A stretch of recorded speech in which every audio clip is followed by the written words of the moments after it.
इस वीडियो में हम सीटेट 27 दिसंबर 2021 के मैथ की प्राइमरी पेपर की आंसर की डिस्कस करेंगे। आइए चलते हैं पहले क्वेश्चन की तरफ। क्वेश्चन पहला है, रीता ने 3 मीटर 40 सेंटीमीटर की लंबी कूद लगाई। तनु दूसरे स्थान पर है, उसकी कूद रीता से 20 सेंटीमीटर कम है। रेहाना तीसरे स्थान पर है और उसकी कूद तनु की कूद से 5 सेंटीमीटर कम है। रेहाना कितने सेंटीमीटर से पहले स्थान से चूक गई? क्वेश्चन नंबर 1 का आंसर है 3, 25 सेंटीमीटर। नेक्स्ट क्वेश्चन की तरफ चलते हैं। क्वेश्चन 2 में पूछा है 97 में कितनी इकाइयाँ हैं? क्वेश्चन नंबर 2 का आंसर है ऑप्शन नंबर 3, 97 में इकाइयों की संख्या 7 है। क्वेश्चन नंबर 3 की ओर चलते हैं। गणितीय खेल और पहेलियाँ सहायता करती हैं। नंबर 1, गणित और रोज़मर्रा के विवेचन के बीच संबंध स्थापित करने में। नंबर 2, बच्चों को गणित के प्रति सकारात्मक अभिवृत्ति के विकास में सक्षम करते हैं। नंबर 3, अध्यापक का कार्य कम करने में तथा प्रश्नों को श्यामपट्ट पर हल करने की एकरसता को समाप्त करने में। नंबर 4, कक्षा में अनुशासन बनाए रखने में। क्वेश्चन नंबर 3 का आंसर है ऑप्शन नंबर 3, पहला, दूसरा और तीसरा ठीक है। आइए नेक्स्ट क्वेश्चन की ओर चलते हैं। क्वेश्चन 4 है, 8 सेंटीमीटर लंबाई और 6 सेंटीमीटर चौड़ाई का एक आयत बनाने के लिए 2 सेंटीमीटर भुजा वाले कितने वर्गों की आवश्यकता होगी? क्वेश्चन नंबर 4 का आंसर है ऑप्शन नंबर 1, 12। नेक्स्ट क्वेश्चन की ओर चलते हैं। 10 वर्ष बाद मनीषा की आयु उसकी 6 वर्ष पूर्व की आयु की 5 गुना हो जाएगी। मनीषा की वर्तमान आयु क्या है? क्वेश्चन नंबर 5 का आंसर है ऑप्शन नंबर 3, 10। आइए नेक्स्ट क्वेश्चन की ओर चलते हैं। क्वेश्चन नंबर 6 है, एक शिक्षक ने बच्चों को निम्न अभिन्यास दिया। तुम्हारा मित्र कक्षा में अनुपस्थित था और उसका क्षेत्रों और परिमापों का पाठ छूट गया। उसे एक पत्र यह व्याख्या करते हुए लिखो कि दोनों में क्या अंतर है। आप चित्रों का भी उपयोग कर सकते हैं। गणित में इस प्रकार का कार्य देने का प्रयोजन है। नंबर 1, पढ़ाई गई अवधारणा के बारे में बच्चे की समझ को जानना। नंबर 2, अनुपस्थित विद्यार्थियों को उसके छूटे हुए कार्य के लिए सहायता कर देना। नंबर 3, छात्र को यह सिखाना कि पत्र कैसे लिखा जाता है। नंबर 4, छात्र के गणितीय संचारण में वृद्धि करना। क्वेश्चन नंबर 6 का आंसर है ऑप्शन नंबर 1, पहला और चौथा सही है। आइए नेक्स्ट क्वेश्चन की तरफ चलते हैं। क्वेश्चन 7 है, अनीश मेले में बेचने के लिए एक पूरी बाल्टी नींबू पानी बनाता है। उसके पास एक बाल्टी, एक छोटा गिलास और एक बड़ा गिलास है जिसमें क्रमशः 20 लीटर, 250 मिलीलीटर, 400 मिलीलीटर नींबू पानी आ सकता है। यदि अनीस ने मेले में 45 छोटे गिलास और 21 बड़े गिलास नींबू पानी बेचे हैं तो बाल्टी में कितना पानी बचा है? क्वेश्चन नंबर 7 का आंसर ऑप्शन नंबर 2, 350 मिलीलीटर। आइए नेक्स्ट क्वेश्चन की तरफ चलते हैं। क्वेश्चन 8 है, रिंकू रोज़ स्कूल पहुंचने के लिए एक साइकिल का प्रयोग करता है। वह 6 किलोमीटर प्रति घंटा की चाल से स्कूल पहुंचने में 13 मिनट लगाता है। तो उसके घर और स्कूल के बीच का अंतर कितना है? जो इसमें चाल दे रखी है वो किलोमीटर प्रति घंटा में दे रखी है और जो समय दे रखा है वो 13 मिनट दे रखा है। पहले आप इसको किलोमीटर प्रति घंटा को मीटर प्रति सेकेंड में कन्वर्ट कर लें, फिर 13 मिनट को 60 से गुणा करके सेकेंड में बदल लें, फिर 4 बराबर दूरी बटे समय सूत्र लगा दें, इससे आपका आंसर आ जाएगा। क्वेश्चन नंबर 8 का आंसर है ऑप्शन नंबर 2, 1300 मीटर। आइए क्वेश्चन 9 की ओर चलते हैं। निम्नलिखित में से कौन सा बच्चों में संख्या के बोध दस्तक का विकास करने के लिए अंतिम चरण है? क्वेश्चन नंबर 9 का आंसर है ऑप्शन नंबर 1, संख्याओं को उनके नाम के साथ गणना करने का अधिगम। 9 का ऑप्शन 1 सही है। क्वेश्चन नंबर आइए नेक्स्ट क्वेश्चन की ओर चलते हैं। क्वेश्चन 10 है, एक प्राथमिक कक्षा गणित के अध्यापक ने योग पर आधारित निम्न 2 शाब्दिक प्रश्न श्यामपट्ट पर लिखे। नंबर 1, एक थैली में 11 गेंदें हैं और दूसरे में 14 गेंदें हैं, कुल मिलाकर कितनी गेंदें हैं?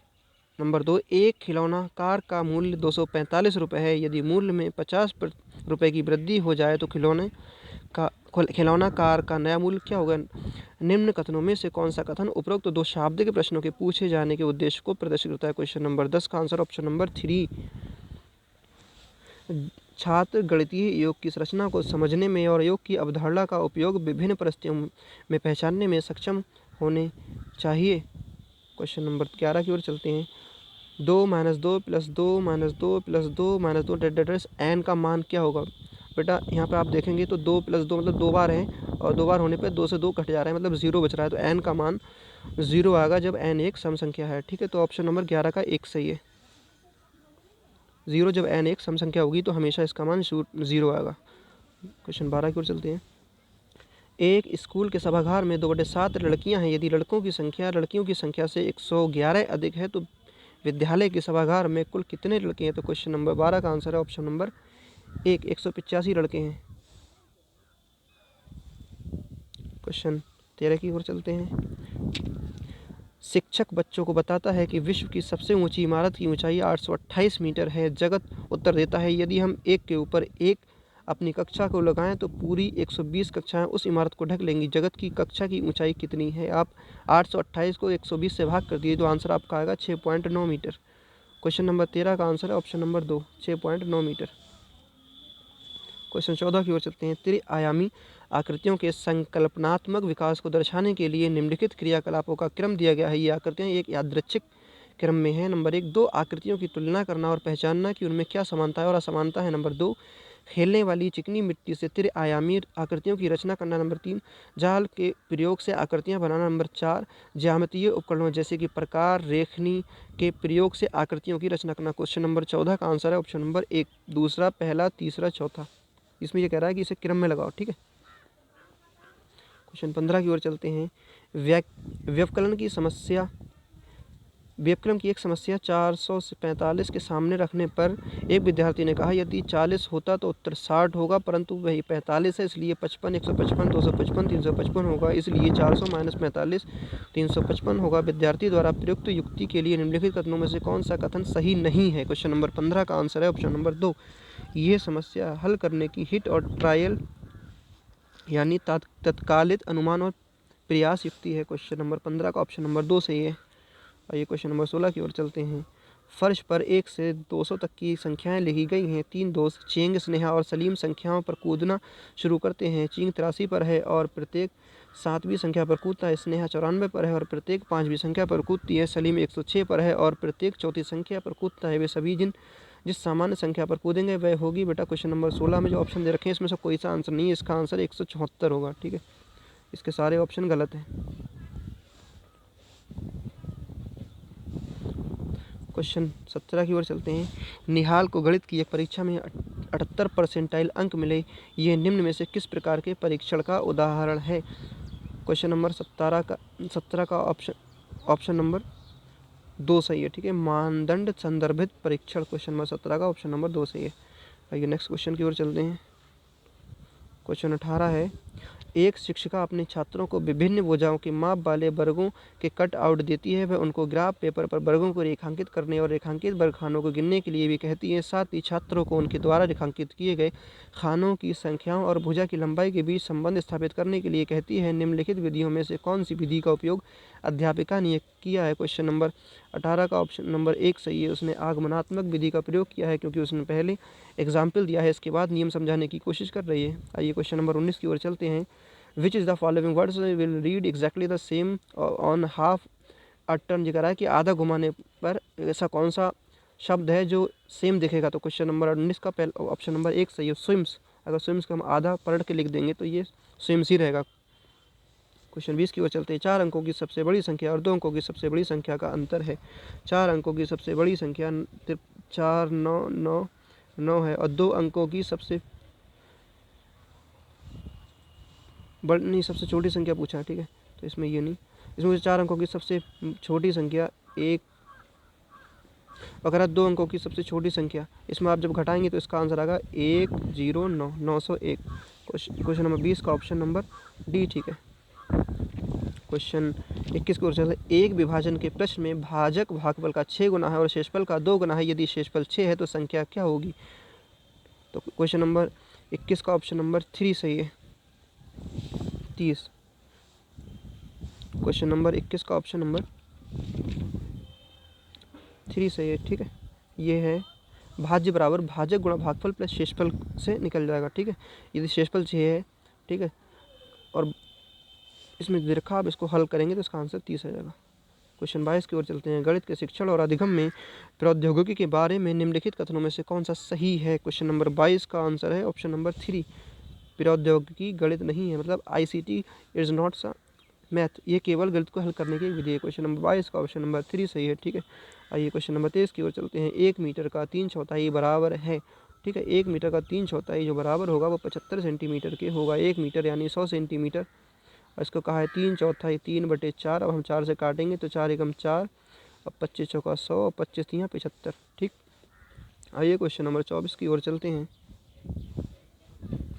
क्वेश्चन 24 है, छात्रों द्वारा दैनंदिनी लिखना गणित मूल्यांकन के एक उदाहरण की तरह है जो केंद्रित है।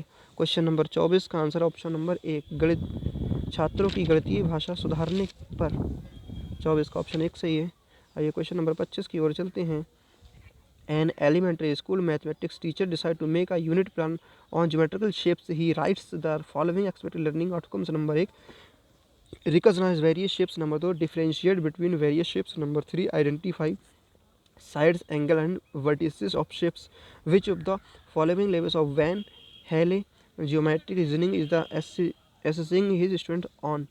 क्वेश्चन नंबर 25 का ऑप्शन नंबर V सही है। ठीक है, एनालिसिस लेवल यानी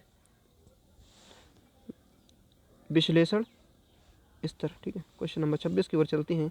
गणित के शिक्षक ने छात्रों के सामने निम्नलिखित प्रश्न रखा। सबसे बड़ी और सबसे छोटी 4 अंकों की संख्या बनाने के लिए कोई भी 4 अलग अलग अंकों का उपयोग करो, परंतु शर्त है कि अंक 6 सदैव इकाई के स्थान पर होना चाहिए। उपरोक्त संदर्भ में निम्न कौन सा कथन सही है? क्वेश्चन नंबर 26 का आंसर है ऑप्शन नंबर 1। प्रश्न का एक अनन्य उत्तर है जिस पर पहुंचने के लिए तर्कसंगत चिंतन की आवश्यकता है। क्वेश्चन नंबर 27 की ओर चलते हैं। इसमें लिखा है एक सब्जी की दुकान में दी गई मूल सूची इस प्रकार है। इसमें देखा है आंवला 120 रुपये किलो है, बैगन 60 रुपये किलो, इस तरह से दे रखा है। इसमें पूछा है रामू ने 250 ग्राम आंवला, 3/4 किलोग्राम बैगन, 1 किलोग्राम भिंडी, 2.5 किलोग्राम आलू, 1.5 किलोग्राम टमाटर और 1.5 किलोग्राम प्याज खरीदे। उसने दुकानदार को 400 दिए, उसे कितने रुपए वापस मिले? क्वेश्चन नंबर 27 का ऑप्शन नंबर 3 सही है, उसे 89 रुपये वापस मिलेंगे। जब आप इसको सॉल्व करेंगे तो इसका आंसर आएगा 89। आइए क्वेश्चन 28 की ओर चलते हैं। जीन पियाजे द्वारा दिए गए ज्ञान के क्षेत्रों में निम्नलिखित कथनों में से कौन सा कथन सही है? क्वेश्चन नंबर 28 का ऑप्शन नंबर 1 सही है। संख्याएं भौतिक ज्ञान में आती हैं क्योंकि बच्चे संख्याओं को वस्तुओं की गणना से संबंधित करके सीखते हैं। भौतिक ज्ञान, ठीक है, वो वैसे भी कॉग्निटिव डेवलपमेंट की बात करते हैं, वो संरचना आपके आते हैं जीन पियाजे। क्वेश्चन नंबर 29 की ओर चलते हैं। प्राथमिक स्तर पर पैटर्न यानी प्रतिमान, ठीक है, एक महत्वपूर्ण गणितीय अवधारणा है क्योंकि क्वेश्चन नंबर 29 का ऑप्शन नंबर 3 सही है। पैटर्न अधिगमकर्ताओं में बीजगणित की आधारभूत अवधारणाओं को विकसित करते हैं। ठीक है, प्रतिमान, इसी को मॉडल भी बोलते हैं। क्वेश्चन नंबर 30 की ओर चलते हैं। राष्ट्रीय पाठ्यक्रम रूपरेखा 2005 का विचार है कि विद्यालय में गणित उस स्थिति में होता है जहाँ क्वेश्चन नंबर 30 का आंसर है ऑप्शन नंबर 1, छात्र गणित को अपने जीवन के अनुभवों के भाग जैसा देखते हैं तथा वे अर्थपूर्ण प्रश्नों को प्रस्तुत और हल करते हैं। क्वेश्चन नंबर 30 का ऑप्शन नंबर 1 सही है। ठीक है, अगर वीडियो आपको अच्छी लगी हो तो चैनल को सब्सक्राइब करें, लाइक करें, कमेंट करें। अगर आपको कुछ भी डाउट हो तो आप पूछ सकते हैं, लेकिन हाँ इतना ज़रूर है कि कुछ क्वेश्चंस के आंसर चेंज हो जाएं, वेरी कर जाएं, क्योंकि 100% कभी किसी का सही नहीं होता है। ठीक है, तो इसके लिए आप टेंशन ना लें, फ़िलहाल ज़्यादा अंतर नहीं होगा इसका।